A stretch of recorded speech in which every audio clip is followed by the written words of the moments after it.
Welcome to the AfterMat, your source for WWE pay-per-view recaps. I'm your host, the People's Champ Cal, and alongside me, as always, I have my tag team partner, the Glamazon Delisha. What's going on, Delisha? Hey, what's going on?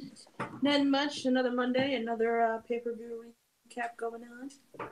Yeah, so yesterday, was WWE pay-per-view SmackDown brand. What was it called? Slow Fastlane. Lane? Slow Lane, yes. Oh, yeah, Fastlane. That's right, that's it. WWE Fastlane. Oh my God. I don't even know what to say about that. That was pretty awful in my opinion, but I don't know. I know we usually don't give away how we feel about it while it's happening, but oh boy, that was pretty rough to watch. Last pay per view was Elimination Chamber, which I usually love Elimination Chambers. But I don't know. This was hard. We thought we gave. I think we pretty much gave. Tom Zambino and I at least gave Elimination Chamber a pretty bad review, but this one, like, I don't even know if I can even give a score low enough. I guess we'll have to wait and see what happens with that. But what did you think of it overall? Let's just say I don't have as much notes as I usually do. Yeah, I mean, I feel the same way. It was pretty lackluster, and like usually, I don't know. There's some things that we usually like and stuff like that, but this is Tom Zambino in the chat. We gotta say hi to our roving reporter Tom Zambino. He's in the chat, and I forgot to mention also that we have our other member of our team, our fact checker, who's probably somewhere in the rafters. I can't wait to hear what he has to say about yesterday's pay per view, Joe. So, oh boy, I don't even know where to start with this one. But I guess I can't even start it because I didn't watch the pre-show. But did you happen to watch the pre-show? It was on in the background. It was one of those throwaway matches. Because you know how the Fashion Files is on WWE.com? Mm-hmm. It's on online now. So, apparently there was some interactions between the Fashion Files and Ty Dillinger. I guess they were doing some sort of skit, and then Chad and Benjamin came through along with Mojo Rawley for some reason. Came and interrupted, calling them stupid, saying they're a disgrace to the tag team. And then Mojo said Ty Dillinger was like a waste of space or something like that. And then that, of course, that means we have to have a match.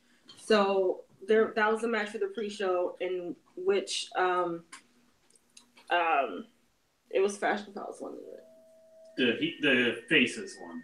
Yeah, which okay, I wasn't paying attention. I was Yeah, so apparently Breezango and Ty Dillinger beat Mojo Rawley, Chad Gable, and Sultan Benjamin, which I don't get because like why would they move that part to like I guess it takes up time on SmackDown or whatever it is, but like I think that's really funny. Like when they did the Twin Peaks thing, I really enjoyed that. Like I don't even know the Fashion Police that well, but I really did enjoy the Twin Peaks thing. That was my favorite part, I guess. That's because you're a big Twin Peaks fan.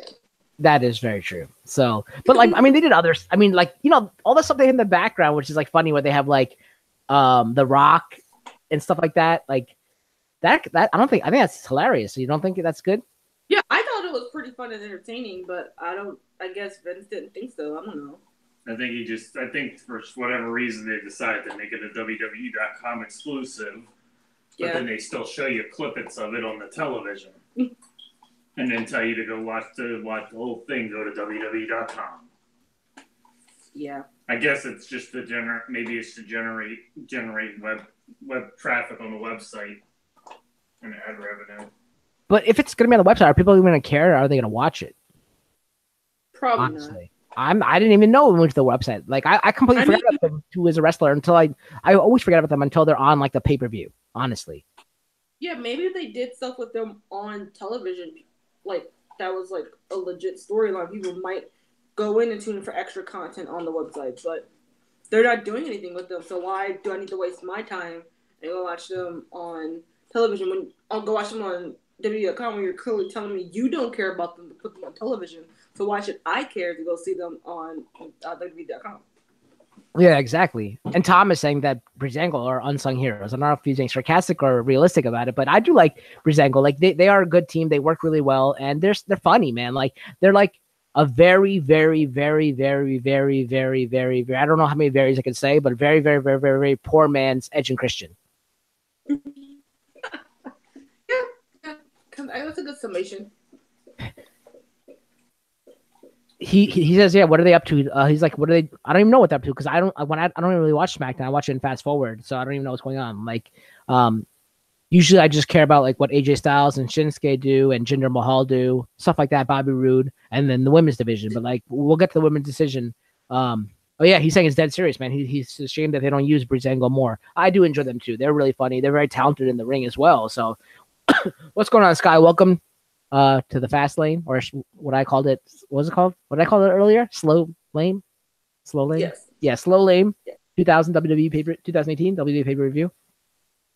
Oh man, it's so basically Breezango won. Breezango and Ty Dillinger won, and it's a shame about Ty Dillinger too, because right, he was very talented in NXT. I caught the tail end of him in NXT, and when he made his debut in the Royal Rumble a few years ago, he was number 10, and again this year he was number 10 also.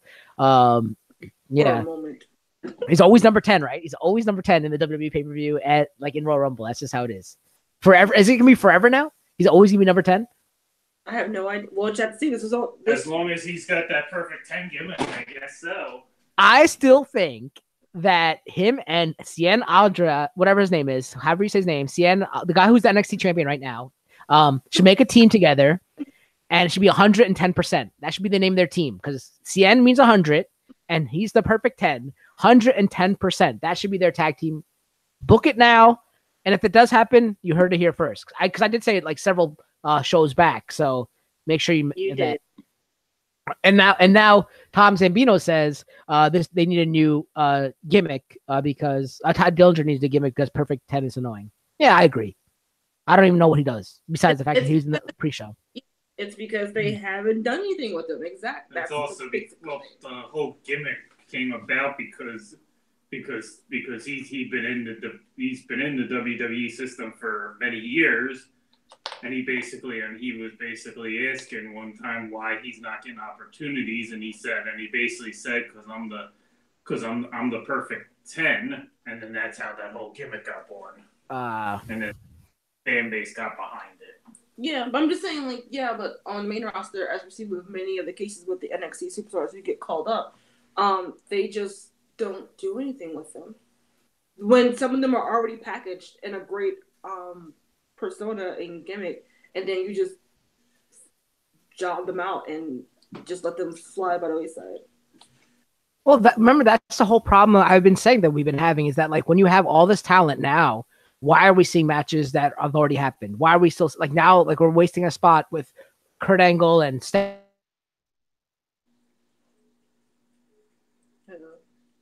that was going to happen anyway, but the fact that we're having that again, come on. I'm, like, sick of it.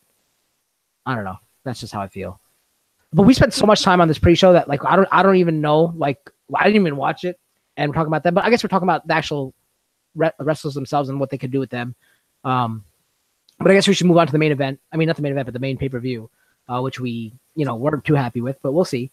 The first match, I didn't even know this was going to be a match. I don't know why this was a match, but it was Shinsuke Nakamura versus Rusev.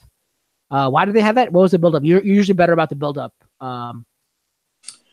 Well, this all was built up from, I believe it was just from the last SmackDown when I believe it started 2 weeks ago. I'm talking about the actual match. Yeah, but it's like to get the build, you have to go back 2 weeks. Sure. All right. Well, when Shinsuke had a match with Aiden English, I guess the whole storyline was like not broke his voice box, so to speak, but he got hit pretty hard with one of Shinsuke's kicks. So, Rusev, I think, is that what you say? You broke my voice box, something like that? But anyway, he said you broke my Aiden or something like that. You broke my Aiden or something like that. I mean, that's kind of funny, but... yeah. Oh, Rusev, we can do a whole show on him, I swear.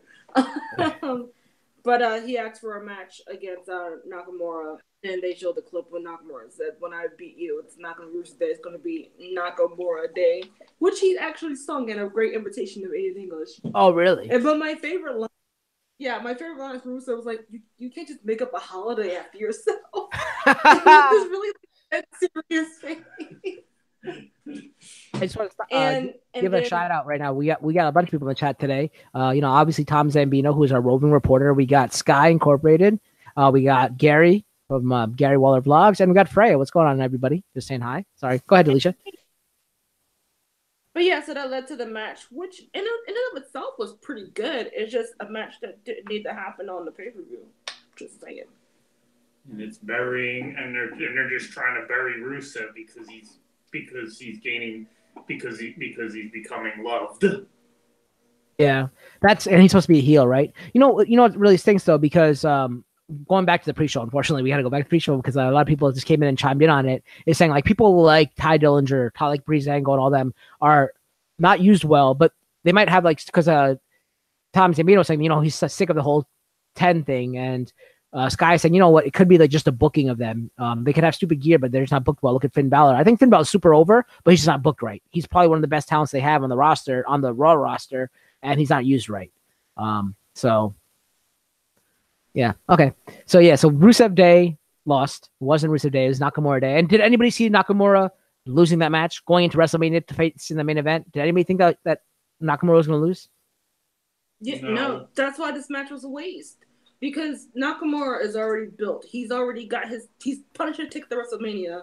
I can understand this match was like on SmackDown, fine, but on a big pay-per-view, well, maybe not a big pay-per-view, but basically the golden pay-per-view before WrestleMania, you gotta have Rusev going over against someone else. I mean, he's like one of the most over people on the SmackDown roster, and whether it be heelish or not, people, Kevin Owens is the heel, but he still gets cheered because he's just super over it. He does great work. Rusev, time and time again, whenever they try to push him down to like jobber status, he finds a way to get over with the crowd. So why not just run with it and let him run with it, and then let the crowd have their fun. See, Tom is like, why don't they feed him to someone less over than Nakamura? But I don't think they should be feeding people to him. Like he should be the whole Ryback feed me more kind of thing, not like him being fed to people. That was like his first year on the main roster when they built him up to with not being pinned or submitted all the way up to WrestleMania 31 when he lost to John Cena. I was gonna say they fed him to Cena. They feed him for Cena. Oh my god! Like at least lose to Taker or somebody, not to Cena. Yeah, so anyway, that's what Sky agrees with you. Why are they pushing him as a heel when he's so over with the whole Rusev Day? And the best thing is when we were at SmackDown, when we were together in Philly in SmackDown, when they kept saying, we were all there and saying Rusev Day, Rusev Day, Rusev Day. It was huge. Even on we said on Raw, and Raw's not even Rusev Day. But I think even when he had that whole, I didn't mind that feud that he had with Bobby Roode because that was a good feud. And whatever, if you want to call it a feud or whatever it was. But like, it was cool how he's like, oh, you're gonna fight me next Tuesday, and he circled the calendar as an O. He's like for Rusev Day, but then he filled out the rest of it as glorious. Like those two together are hot. I think that would be a great pay-per-view to have. And I don't mind seeing Bobby. Well, we'll get to that in a second. I was gonna say I wouldn't mind seeing him lose the championship to Rusev, but oh god, here we go with the. Yeah. Gary, Gary's like, we appreciate it, Gary. That's your first time being here and you think this is super cool. Unfortunately, they should have called this pay-per-view Pit Stop and not Fastlane because that's what this was. That's what this was. It was a pit stop to WrestleMania. Unfortunately, you guys are here for your first episode at the worst pay-per-view, in my opinion, that we've ever had to cover. This could be my first ever F, and that's what the Fastlane could be. The F could stand for Fastlane. That's what it was. I'm going to give it to you right now, guys. The F is for Fastlane. That's what I'm giving it. Yes. Okay, when I'm not watching a main event of a pay-per-view, that's how you know how bad it is. I saw like 2 parts of the pay-per-view main event, and I'll get to that when I get to that. So Shinsuke, we know, is going on to WrestleMania to face whoever wins the main event, right? Currently, going into it is supposed to be AJ Styles, but we don't know who won yet. I mean, we do know who won, but we'll get to that. But he's going to face the champion at WrestleMania. What about Rusev? What do you guys think about Rusev? What do you think is going to happen? I mean, how many more weeks until WrestleMania? 3? Not that much. No, it's April 8th, I think, right? So we got like 4 weeks. 4 weeks. Okay. I mean, my thing is they're probably just going to throw him in 3 weeks. You're right, 3 weeks. In the Battle Royal. But I guess there is some time to start something with somebody. I can't even think of who because they haven't really built. I mean, we already got it already looks, I mean, if you look at the way the SmackDown tag team division looks like, it already looks like we're going to have we're going to have more than just 2 tag teams in the SmackDown tag team title match. So So throw Rusev Day in there. That's the name of their tag. Or can we see Rusev or Rusev turning on Aiden English and having a pre-show match between those two? It's too soon. Well, it's too soon, but you know, I mean, how they, you know, WWE hates friendship, but Tom Zambino saying New Day versus Rusev Day versus Usos versus Bludgeon Brothers. That's a solid TLC match. I agree with that. He says they're going to push. Sky says they're going to push Rusev and Aiden English to get the titles one day. I agree with that too. And then that's when he can have the eventual turn, for the Rusev Day split.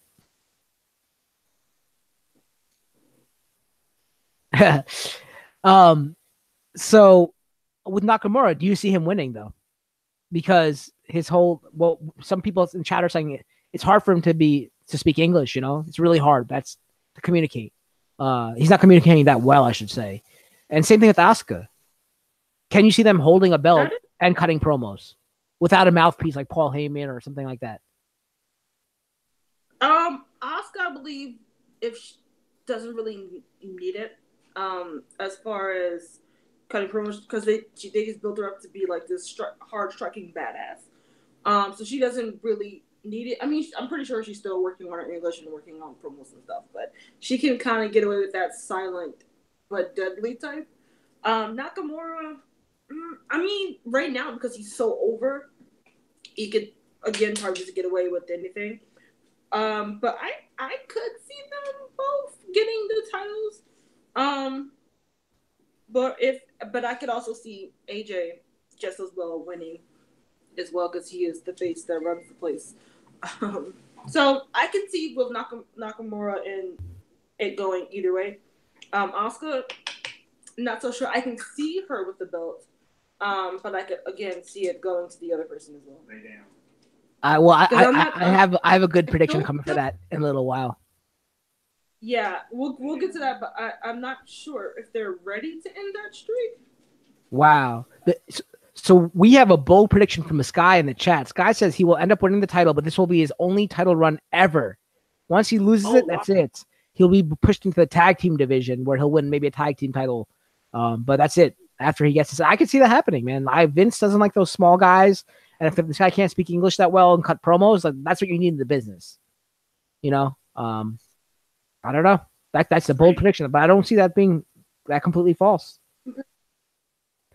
So I guess we'll go on to the next match. Oh God, Randy Orton. I used to love Randy Orton. You know, you guys, I wore the Randy Orton shirt to Philly when when we went and all that. Versus Bobby Roode, but I love Glorious. Like I love Glorious Bobby Roode. He is so glorious. You know, this is funny for this SmackDown brand. We have Glorious and we have Phenomenal. So I can only use those words on this SmackDown brand. So you know, yeah. So Sky is saying about Nakamura with a tag team partner, you don't have to worry about him talking. Yeah, that's very true. So they built this up saying like this is the only championship that Randy Orton's never won. False. Was he the hardcore champion? Was he the European champion? Was he the cruiserweight champion? Was he the women's champion? No. So no. None of those. I guess that they mean main titles. Oh, how can wait. Who's entrance music? Oh, nothing you could say. They changed his music? I didn't even know they changed it. Right, Randy Orton's music. That's what Tom Zambino's saying. He has different music. They didn't change his music. No, they didn't change his music. He had a different music when he started out, but he's right. No, I think I Hear Voices for many years. Oh, his I Hear Voices. Randy Orton likes that. Nothing you can say. Nothing can change what you did to me. This is my time to shine. That's the one that he likes. Yeah. Yeah, I like that too. This one's not bad either. I don't mind it either. But yeah, him as a face is kind of stupid. And what's up with this? I love the arcade out of nowhere when it's like an internet meme. That is funny when they make YouTube videos about it. That's funny. But like, we know it's gonna come. What do you mean out of nowhere? Like I know when someone's gonna jump on the top rope, it's probably gonna be turned into an RKO if Randy Orton's gonna win, or if someone's not looking or something. That's gonna happen. They don't have to say it out of nowhere because we know it's coming. You know, especially when he does that slithering thing that he does on the ground. Like we know it's coming. He is a great villain. Everyone's saying he's a great villain. Most people are better villains. It's easier to be a villain, I think, in WWE nowadays. Even back then, like if you're foreign, back in the day, like you were a villain, like the Kolevs and the Iron Sheik and all those people. Villains were great. It's always easier to be a villain. Being a good face is hard, I think, nowadays. See, I think it was easier back then to be a face because, like, if you stood for America and all its values, you were like Hulk Hogan. Say your prayers, eat your vitamins. That was easy. But nowadays, I was gonna say, even during the Attitude Era, the faces still had like an edge to them, right? So they, no pun intended, edge, but so they still felt non-vanilla, so to speak. So they had a character. It's not even about the face and the heel. They had a character, right? A personality. Oh, welcome, Typical, to the channel too. Thank you for joining us. Talking about some Pit Stop, WWE Pit Stop 2018. So Randy Orton versus Bobby Roode. Randy Orton wins. I don't even know what to talk about it because like that was just so awful. I mean, it was a good match. They're both great, talented wrestlers. But when he went to the top and he was going for that double like accent or whatever he was going, I don't even know what he was going for because I rarely see Bobby Roode go to the top rope. I'm like, oh God, here comes an RKO, and so they're gonna say out of nowhere. But I know it's coming. Yeah, Typical. I'm saying it's Pit Stop because like this was a pointless pay-per-view. It's called Fastlane. And I know you love cars and NASCAR and all that. You should talk to Tom Zambino. I'm gonna plug Tom Zambino later. But you like Tom Zambino's channel, Typical, because Tom Zambino works for Ford and he loves cars. He doesn't really work for Ford. I just say that all the time to get on his case. That's me ribbing Tom. So we knew that was coming. I honestly didn't think Randy Orton was gonna win. So Randy Orton wins. He's the new U.S. champion. I didn't think he was gonna win, but I knew that RKO was coming. I didn't think he was gonna win. What did you think? Yeah. I know you were the most thrilled, I think, about Randy Orton winning because you're the biggest Randy Orton fan.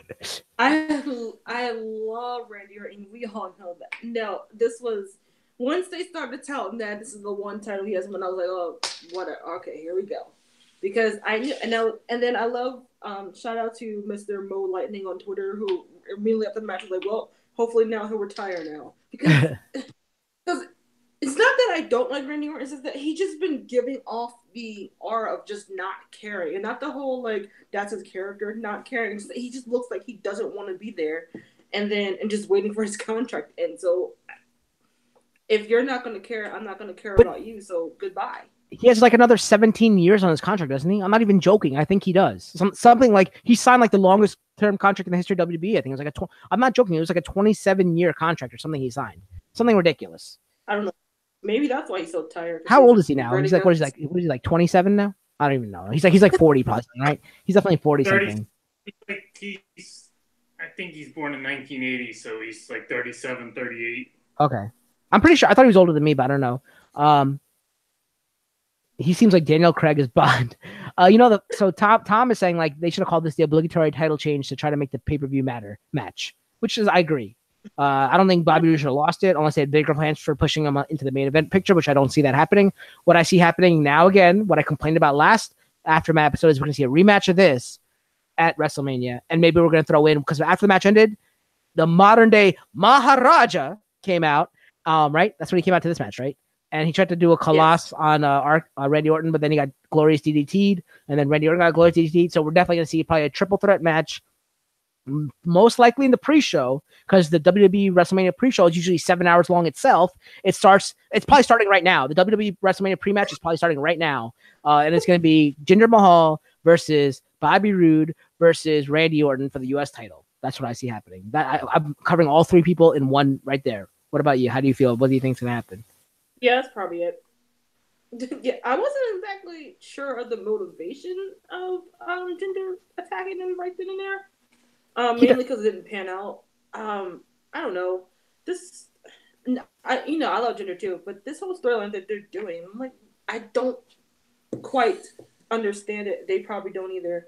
Because it all started out with the whole top 10 list, which now seems to be gone because we haven't seen it since that first incarnation. And then I guess they forgot what to do. I don't know, but we're probably gonna see that triple threat at WrestleMania. Tom is saying it's weird to see a time where Jinder is a far more interesting character than Bobby Roode or Randy Orton. Yeah, that's the thing about Roode. They're not booking him right, like we were saying, like Sky was saying earlier too about Finn Balor. But Jinder Mahal, man, I could see him, like I said, like throwback villains, like to those ones who are foreign. Seeing him hold the U.S. title, I think that would be great heat on him, and he could bring prestige back to that title, like Miz does with the Intercontinental, because I think it would mean a lot to him. I believed him as a champion for WWE, whatever that title is called. I forget because they named the titles different every week. The WWE title, I guess, is called heavyweight title. I don't know, whatever it's called. The one that he had, I believed him as a champion, but like not as a main tier world champion. I could see him as a U.S. champion, and I feel like he could bring credibility and respect to that title, especially as being that old school foreign heel villain. That's what I want to see. But maybe that'll happen in WrestleMania. He'll pre-show and he'll win it. That's how I feel. Gary Waller wants to see an all-out cage match with one ladder, no holds barred, men and women. Just one person comes out. Whoever's alive at the end comes out. I feel Nia Jax would win that match. Nia Jax. You heard it here, folks. Nia Jax would win that match. So yeah, any last thoughts about the US? I was gonna say Intercontinental US Championship match. No. Yeah. All right. Next match. I didn't even know this was a match either. Natalya and Carmella versus Becky Lynch and Naomi. Or as who's the middle announcer? Who's the Michael Cole of this show? Or is it Michael Cole? No, it's Tom Phillips. Tom Phillips said, "Oh, Naomi really took it to Naomi, who partnered earlier with Becky Lynch against Carmella and Naomi." I'm like, she fought herself? What are you talking about? Why are you confusing Natalya and Naomi? Oh my God. Anyway, I don't even remember what happened. Apparently Natalya and Carmella won. Natalya was trying to throw Carmella the belt. I mean, not the belt. The Money in the Bank briefcase. The referee got in the way. Then Becky Lynch turned around and got the super kick. What a super kick by Carmella, as Tom Phillips or whatever his name said.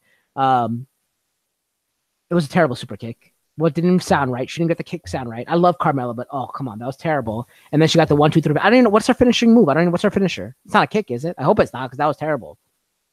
I don't think so. I only know her submission move is the cone of silence. Which is what? What? What kind of move is that? Hear that? No, I heard it, but what is the move? The triangle submission move. Okay, it's a triangle. It's like a triangle choke. Yeah, basically. Okay. I mean, yeah. And yeah, I'm you know how I always say I'm always about the women's revolution and how well the division's been doing, but this match is so disappointing. And I love Becky Lynch. I love Carmella.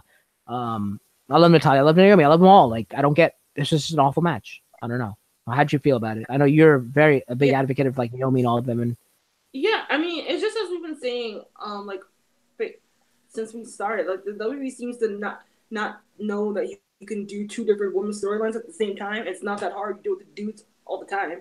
I actually looked it up, and there's not one woman writer on the writing squad for either Raw or SmackDown. I didn't check. I don't know if that went for NXT as well, but I didn't check on that. But yeah, I was like, well, maybe if they did, they can actually get some good storylines besides someone said something on Twitter, so now we need a match. Or you don't have any friends. Yes, I do. I want to fight you. Yeah. That's basically how that match came about.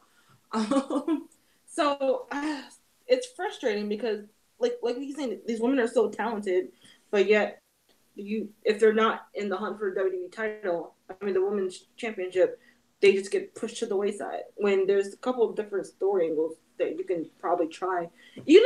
I wouldn't even be mad if it was like they were just experimenting with storylines and it just didn't work. I'd just be glad for that they're trying something. And Tom in the chat says that it makes sense that the last two, I guess he means this and Elimination Chamber specific pay-per-views, exposes all the flaws of the brand specific pay-per-views, which is true, which is they're talking about combining the rosters again. But think about that. How long do the pay-per-views have to be now? Because there's going to be 8 titles or whatever it is on one card, then only the champions are going to wrestle. I don't know if they can do that anymore. Well, I don't think that's the direction that they will go in. I would think that, WWE and Lobby doesn't always go together, but I would think maybe a couple of titles will get the shine, and then that way we can still have some more championship matches on the TV televised shows. bring some more ratings to that. Because I can't even remember one of the last like big title matches we had. On at least on SmackDown, I can't think of the lot. This might even been the Women's Championship. Who knows? I mean, someone knows, but I can't think of it right now. But I would think that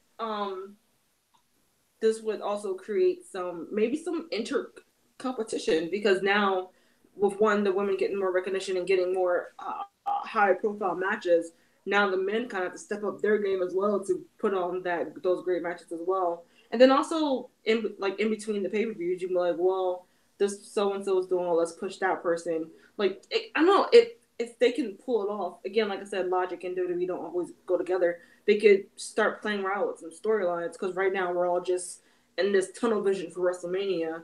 But we got to think long-term post-WrestleMania, and maybe we can start playing around with some storylines in that sense as well. See, I would agree with that, but then, like, are we going to see more of those champion versus champion matches? They had basically all the Survivor Series was just that. So I thought that was kind of stupid. And then I see unique to Survivor Series. Right, exactly. And it shouldn't even be unique to Survivor Series. I think it should be unique to Clash of Champions. That's what Clash of Champions is. That's what it should be. Survivor Series should be that old school 4-on-4, 5-on-5, however many people they want to have on each side face against each other. Not what we saw this year. I didn't like that. That should be saved for Clash of Champions. Because that's what that, by definition, or by the title itself, means Clash of Champions. Yeah, didn't it used to be Night of Champions? Yeah. Okay. Whatever it's called. It might be called, yeah. No, it's Clash of Champions, which I believe is a WCW. Yep, it's a WCW pay-per-view, where all the that team WCW pay-per-view would be, all the champions would be championships, no matter what, would be on the line, you know. So I don't know. I just think I don't want to see combined. I like this brand split, but I like how they do the draft after the WrestleMania, so they get new storylines. I like that. Keep it split, because I don't want to see stacked pay-per-views. It was just too much. It was too much. Too many pay-per-views. Yeah. Right. Well, they're gonna cut back on pay-per-views. They've already cut down on pyrotechnics. I don't know. I just feel like we're losing too much now. I really need I like the brand splits, because then everyone got people time to shine. Like, you really honestly think Rusev Day would get a spot over like 8 other champions? I don't think so. That's the thing. Like, people like that, we're not like people like Breezango were saying are getting pushed under the table. They're going to be selling hot dogs or tickets outside the place if this happens. That's what I think. Yeah, no, I don't. I think the brand split will stay. We're just going to get combined pay-per-views. I think that's what it's looking like right now. Well, that's still bad, because I think it's going to take away spots from other people on pay, and that's where they make their money, on pay-per-views and stuff like that. So I don't know. Yeah, it's a catch-22, because on the one side you're cutting down pay-per-views to save money, and then you're also foreseeing some limitations on the matches you can have. But if you tell me I'm getting, I'll just say Bobby Roode or AJ Styles plus, I don't know, Seth Rollins and Finn Balor on like the same show, I might be more inclined to watch live instead of watching it on a rerun or something. Right. So, but I feel like it's two different sides. It all depends on the execution. That's all it really depends on. But I think that's why those big 4 pay-per-views are huge, because that's when they combine it. Like, I love that. That's what I like. Make it special for those big 4 pay-per-views. That's why I like that. If it's every pay-per-view like that, I don't want to see that. I don't care much. I don't know. No, I'm not saying you're putting those two together, but we're just seeing them on the same night, I should say. And I don't know, they probably can't get their revenue for the year just based on those 4 pay-per-views. They kind of need that star power spread out as well. Right. We shall see in this coming year. 2018 has been something so far. So the next was what we always say, like, every week, if you've been watching our show, or not every week, every show you've been watching, we're always saying, like, we love the tag team division. So this was the Usos versus the New Day. Usos are champion for the SmackDown Tag Team Championship. It was a pretty good match. I think the best part of the night, we probably both agree, was a promo prior to the match. That was a great promo package that we saw. You know, there's just pretty much back and forth like we saw. These two teams have a great rivalry. They are both great in-ring teams. I don't think this is one of their best matches that they've had. We saw the New Day trying to steal a bunch of the Usos moves with like the super kick with a splash. And I don't know who it was, but I think it was Tom Phillips again, who was like, oh, we've never seen moves like this except when the Usos do it.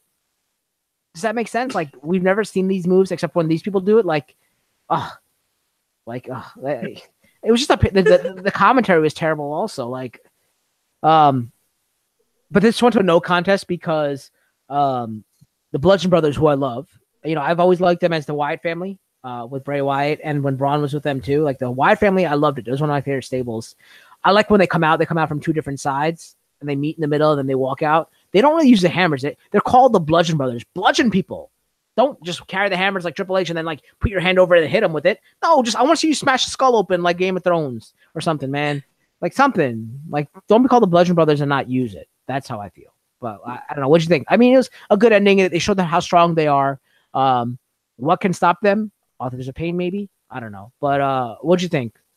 Yeah, it was a pretty good match. Like we said earlier, that promo was just one of the best we've seen all year from the main roster. The match, yeah, like pretty good, great ring play. Because these two teams know each other so well, and when you have that dynamic, you know you're gonna get a good match. Again, might not be counted as one of their best matches against each other, but it was still pretty solid. And yeah, having the Kane cosplayers come out and just tackle everybody. I don't know if that power bomb to Xavier on the steel steps was he just really selling it, or if he got legitimately hurt?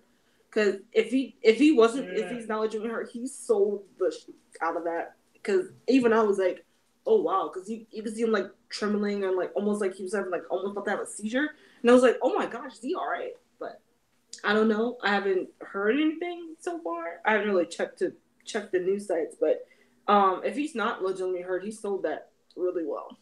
So, yeah, I didn't check the news sites, but WWE is reporting that he's hurt. But that's just how they are. So we also got to say hi to the King of WC who joined us in the chat. Tom Zambino saying about my Bludgeon Brothers comment, how they should bludgeon people. There's some PG issues with that. I told him that the PG stands for pure gore. And then the King of WC says that the Harper's way more talented on his own, and they misses him. He's solo. Tom agrees with that as well. And King of WC is not a fan of bludgeons. But you know what? Any of those like crazy like supernatural tag teams I love. Like I said, I miss the Brothers of Destruction. I miss like the Wyatt family stuff, like anything like supernatural. I love that kind of stuff when it comes to wrestling. Just throw, I don't care, just throw Boogeyman and Demon Finn Balor together. I'd still love that too, like, and I don't get it. When there's big pay-per-views, why isn't, I thought the whole thing was what Finn Balor would always be the Demon on pay-per-views because it raises his hit point level and power level or rating. Why doesn't he do that? I don't know. I mean, that's a Raw thing. We'll talk about that, but I was just wondering. So yeah, there's a no contest. The Bludgeon Brothers came out, so this is basically what Tom was saying earlier. Probably a fatal 4-way ladder match with the Bludgeon Brothers, New Day, the Usos, and probably Rusev Day just throwing out as another extra tag team. If not a triple threat, it'll be a 4-way with them. What do you think? Yeah, that's pretty solid. Because Rusev and Aiden English, or even mainly just Rusev, thinking something to do. So they'll probably just throw them in that tag team battle if they don't put them in the battle royal. The next match was for the women's championship, SmackDown Women's Championship. Charlotte Flair against Ruby Riott. I guess Ruby Riott has been taken out like Charlotte's friends, like Becky Lynch and Naomi, and then now she's going after Charlotte. So the Riott Squad came out and surprised. Like they weren't supposed to be there, but they came out, and then like Becky Lynch and Naomi came out. And then they all got thrown to the back, right? And did you see Charlotte losing? No, I didn't think I had no, Charlotte had to be in the pay-per-view at WrestleMania. With the title, I mean, walking into WrestleMania, because what we said, I don't know if I predicted this or not, or Tom said it. Someone, what's going on, Skyrim? What's going on? Long time no see, buddy. How you doing, Skyrim? In the chat. I don't know. We said this a long time. I don't know if Tom said it or I don't know who said it, but we said that maybe Asuka will go to SmackDown and challenge. I don't know if I said it because I was saying that Rousey would challenge Stephanie or something, or I said something like that. And I think we all kind of agreed if she didn't go for Raw, she was definitely going to SmackDown. I think we were all just filling out how the Rousey deal will go down, and now that we know that it's pretty much that whole tag team thing, and then they seem to be pushing a little of that Nia Alexa friendship feud because WWE hates friendship again. Then we were like, all right, well, I think we can see the the cards coming together and Asuka's going to SmackDown. Because again, they kept emphasizing Asuka hasn't legitimately choosing who she's going to face. And so you're like, oh, okay, well, she could go down. So I think we were all in that sort of mindset that if it happened, we wouldn't be surprised. Yeah, so now after Charlotte won, she made a Ruby Riott tap out to the figure 8. Asuka came out and pointed to the WrestleMania sign, so I guess she's fighting Charlotte at WrestleMania. So how do we see this going down? Do we see Asuka winning it? Yes.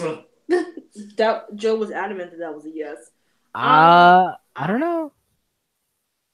I mean, it makes more sense it makes sense that if she's going to go over and win her first title on the main roster, it seems like it would make more sense that Charlotte will be the one to put her over as opposed to Little Miss Bliss.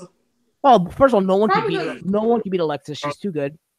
So don't forget that. Asuka can't beat Alexa. But anyway, go ahead.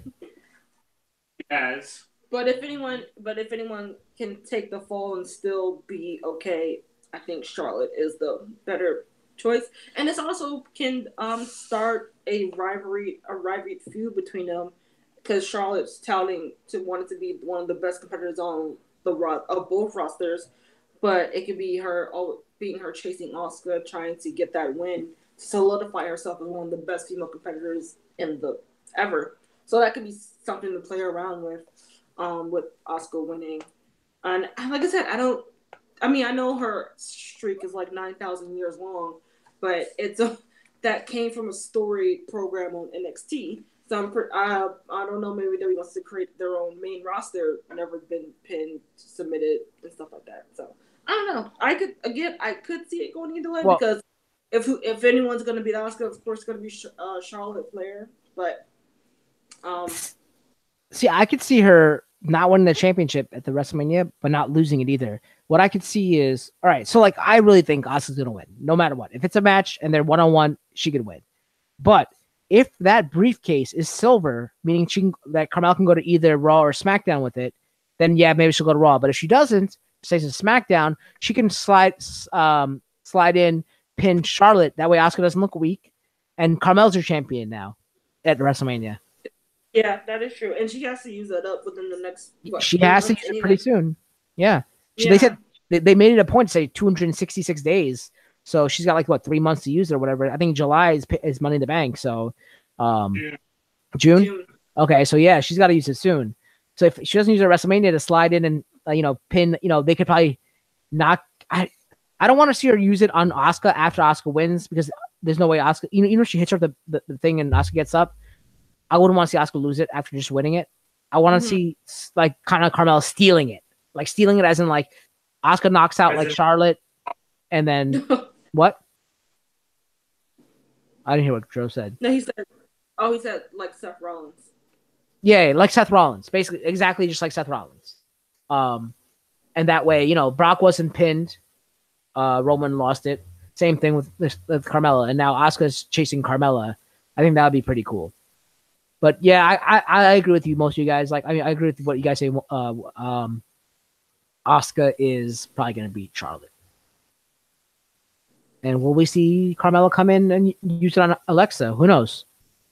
That's true. I do need to reread it, but I don't. Because I need because that Money in the Bank, was that a SmackDown pay-per-view? Yes. Okay, so I don't know if the contract states that it has to be a SmackDown Women's title, or if it just says Women's title. That's what I think. That's what we talked about in the last pay-per-view on. The last AfterMat. We talked about. I think Tom Zambito brought it up, saying that.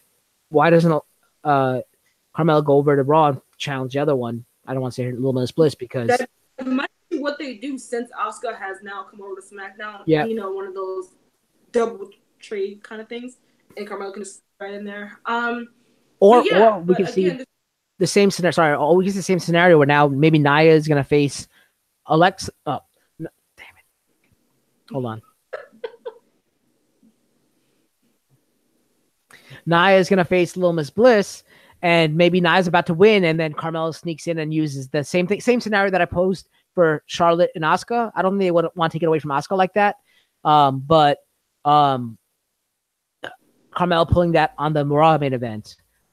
I think I'd rather see that just because it's not talked about on SmackDown. You know, because they're always saying, "Oh, Carmella still got that briefcase. When is she gonna cash it in?" And throwing I mean, I don't think people will be surprised if she did go over to Raw, but it could be like a little swerve, but like she's gonna cash it in, but on the Raw Women's Championship. So Tom likes the idea. Tom likes the idea of Asuka hunting Carmella. That's cool. Any last thoughts about the Raw, where the women's thing is going? I'm just so sad for Ruby Riott. Yeah, well, I didn't see her winning, so. Oh no, me either. I'm just mean the whole of how she came up to the main roster. Actually, because me and Joe had this long conversation about them choosing the wrong NXT women to come up with her.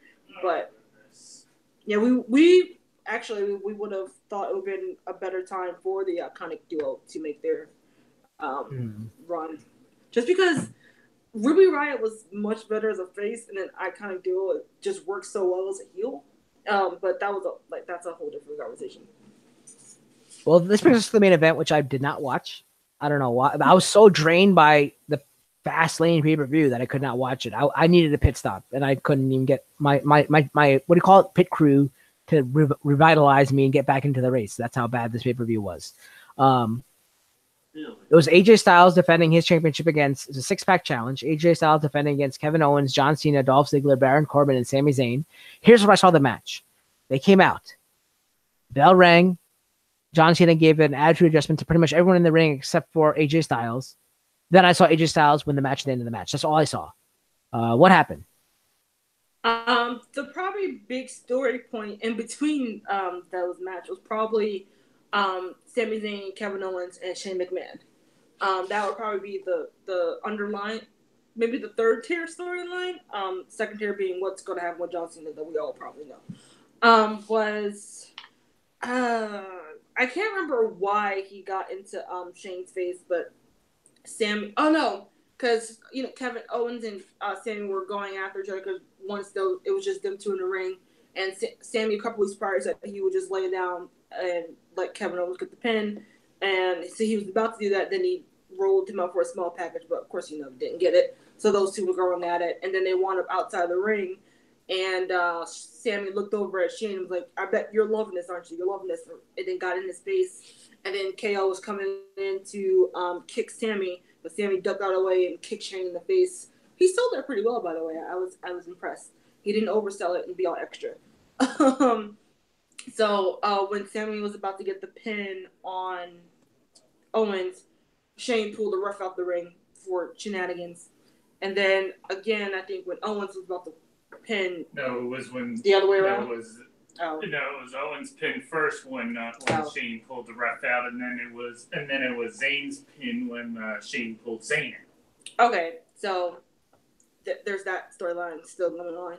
I'm not sure how they're gonna play that one now because I remember. But you gotta remember, you also gotta factor Daniel Bryan in. I was just getting to that. It was not there last night. Anyway, so yeah, because I know we were all thinking it would be Daniel Bryan plus someone versus Shane and someone, but I don't know. No, but they're setting that up for something.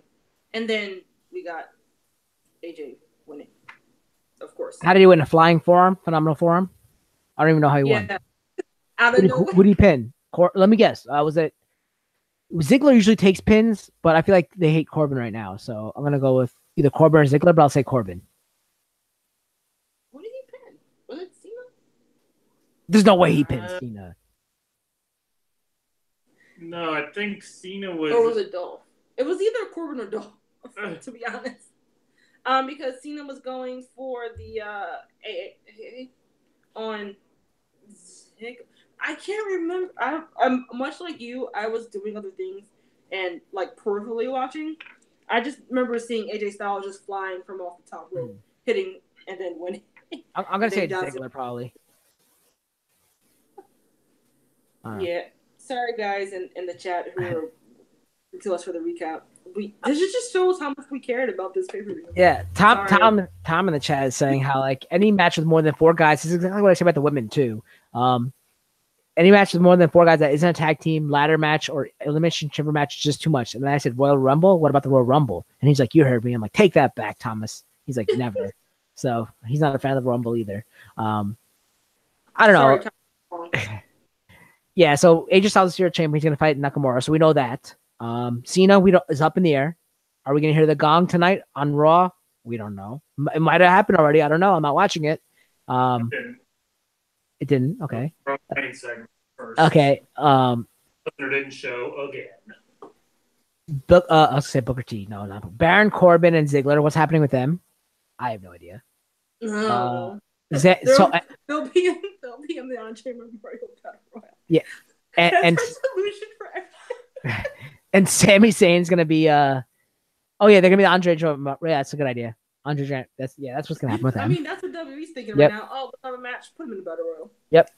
And Zayn, and it's gonna be Zayn versus Owens versus Shane probably, and then Daniel Bryan's gonna get involved somehow as well. That's what I say. But all we got out of this is AJ still your champion. He's gonna fight Shinsuke and Nakamura in the dream match that we want to see at WrestleMania. And with Daniel Bryan as the special guest referee. I don't want that. Yeah, it's gonna happen. That's what's gonna happen. And then there's gonna be like another. Then there's gonna be some Daniel Bryan interference or something. Then we're gonna have a match of Backlash or whatever comes out after that, which is gonna be a repeat of whatever just happened at WrestleMania because we know that. Yeah, I mean, I don't know. Tom Zambino is renaming the Andre the Giant Battle Royal to I don't know what to do with these wrestlers Memorial Battle Royal. I agree with that, Tom. That's what it is. So any last thoughts on the main event? I just rather wish I probably should have just watched NXT TakeOver again. Oh, yeah, I gotta watch that.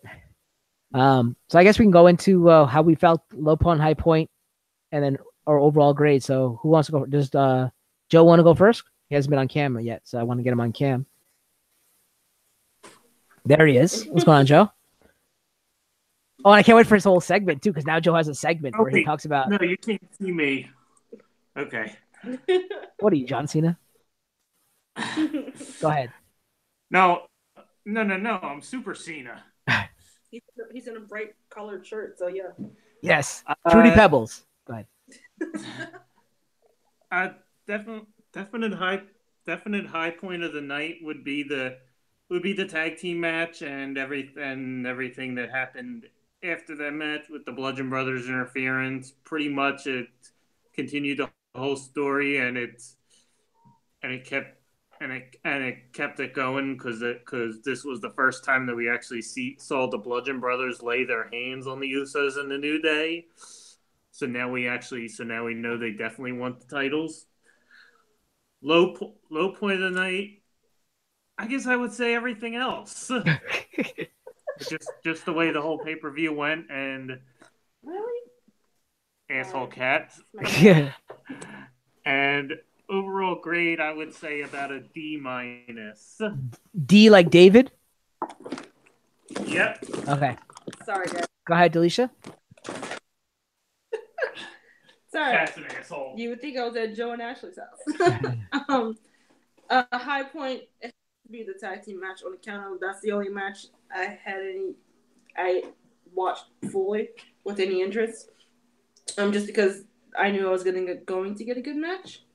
Low point is probably going to be Rusev and Nakamura on account of that was a waste of a match, not because it was bad, but because it did nothing for neither person. So that would be my low point. Overall grade, I don't know. Probably, actually, this might be my first F. I think it was still underwhelming. All right, I gotta acknowledge Tom in the chat. He says, "What's your low point?" Yes, that's it. Yes, this is a low point. So for my low point, I had to say pretty much the entire pay-per-view. It was god awful. The high point I'd have to say is definitely the promo package and the tag team match for the tag team match, as well as the match itself was all right, but the aftermath of that or aftermath of the tag team match where the Bludgeon Brothers came out. The overall grade, like I said earlier, I gave a spoiler. I didn't give a warning, but I gave the spoiler right away. The F stands for Fastlane, and that's what I'm giving it, an F. It was god awful. I can't wait to WrestleMania. But can I? Because it's going to be the same matches over and over. We'll see. It's gonna be 20 hours of wrestling. So. Yeah, I know. All right, so we can start with Joe. Does Joe have something to say today about where we could find him, or are you doing it? Are you covering it again? Oh, for the plugs? Yes. Yep. Oh, you can find me on Facebook and YouTube at the3371CSX1. You can try to find him on Facebook at Joe Butler. At Joe Butler, he may add you, he may not. You can try. We have to get that in every time because that is that's a staple of the show. Well, one actually the game is actually find him on account his name is generic. Yes. What about you, Delisha? You can find me on Twitter ranting about how bored I am with WWE right now at Delisha_Renee on Twitter and Instagram. And you can also find me on our sister channel's Shape panel later on this evening where we're doing a Q&A with different pop culture topics today. And then you can also find me in the chat rooms of other subsequent channels, which Kyle will plug, just being a presence. I think it would be funny if Eric, before he left, because he was discussing with the product, the WWE product, if he recorded a rant of him, a video rant, and we could just play that every time there's a bad pay-per-view or match of him just ranting, because that would be funny, because we could have done this over the whole show. That would have been great. Before I plug myself, I got to make sure I plug our good friend Tom Zambino in the chat. He's been moderating the chat all night, and he's usually our Brock correspondent. So since we have no Brock on SmackDown, he's just been patiently waiting in the chat and talking about stuff. But you can find Tom Zambino at Road Raider 3, right? Is there 3, Tom? I'm hoping. At Road Raider 3 on Twitter. And Zed Reviews, ZED Reviews on YouTube. Go ahead and like and subscribe to his channel.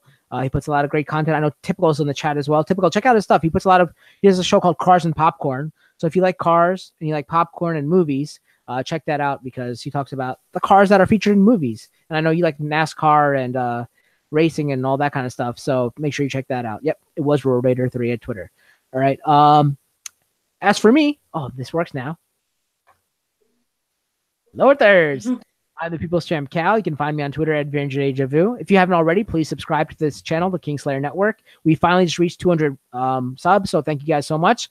So once we get to 250, we'll be having the giveaway, and I can't wait to have that. If you guys don't know what the prize is, I had a little special video thanking you guys all for subscribing and being great supporters of the channel. So check that video out and tells you what the prizes are, and one of them features AfterMat. So that's cool. Check it out. The winner gets a monthly subscription to WWE Network. No, yeah, just kidding. That's not. Yeah, that's not it. That's not it. It's only $9.99, folks, and you sign up now and you get. We shouldn't be plugging WWE Network after that terrible pay-per-view they gave us. They should be paying us paying you $9.99. They should refund you your money for that month. I was just joking because they plug it every. Yes, they do. It was funny that it used to be a running gimmick. What you guys have on top for tonight is immediately following this show. If you jump over to the Odd Shape channel, they have Odd Shape panel Q&A tonight. Where they'll be talking about the Oscars, and you'll probably see Delisha there. You'll see me there, and probably Tom Zambino there. So come check that out. Tomorrow morning, also on Odd Shape channel, you have Kakarot Coffee, where Tom plays Odd Shape Plays on PlayStation Network, and he plays Dragon Ball Xenoverse 2. Then later in the afternoon, you'll see me on Kingslaying on this channel, Kingslayer Network, where I'll be playing Monster Hunter World with our good friend Randall Sands. And concurrently running with that, you might see Megan Gregory, who is a sponsor of this channel. She's donated, so thank you so much, Megan Gregory. She might be running at the same time as me, or just maybe an hour difference on Megan Gregory YouTube. So please check her out and like and subscribe to her videos. She'll be running Fallout New Vegas, streaming that. And immediately following that at 6 p.m. Eastern, go to Sky Incorporated, who's another sponsor of this channel. He's donated to this channel, so he was in the chat earlier. Sky INC. Go like and subscribe to his videos. He's doing Nier Automata. He'll be streaming this game called Nier Automata or Persona 5, one of the two. So please check him out, Sky INC.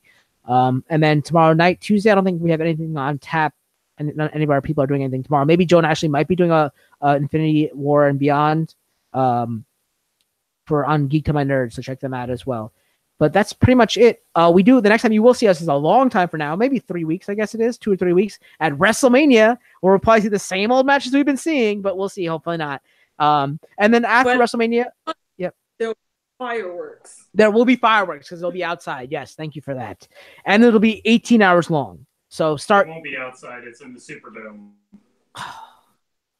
Why did you just kill us? Just killed it. Well, there'll be fireworks because the fireworks will go on top, out on outside. It'll go out on outside. They always do that stuff. Oh yeah.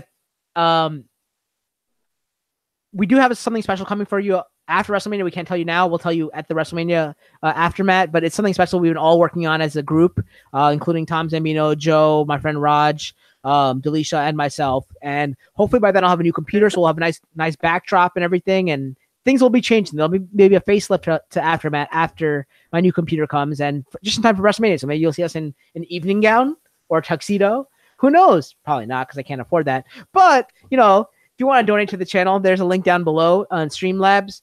And I am making a lot of changes, getting some newer gear and stuff and updated stuff. So that should be cool.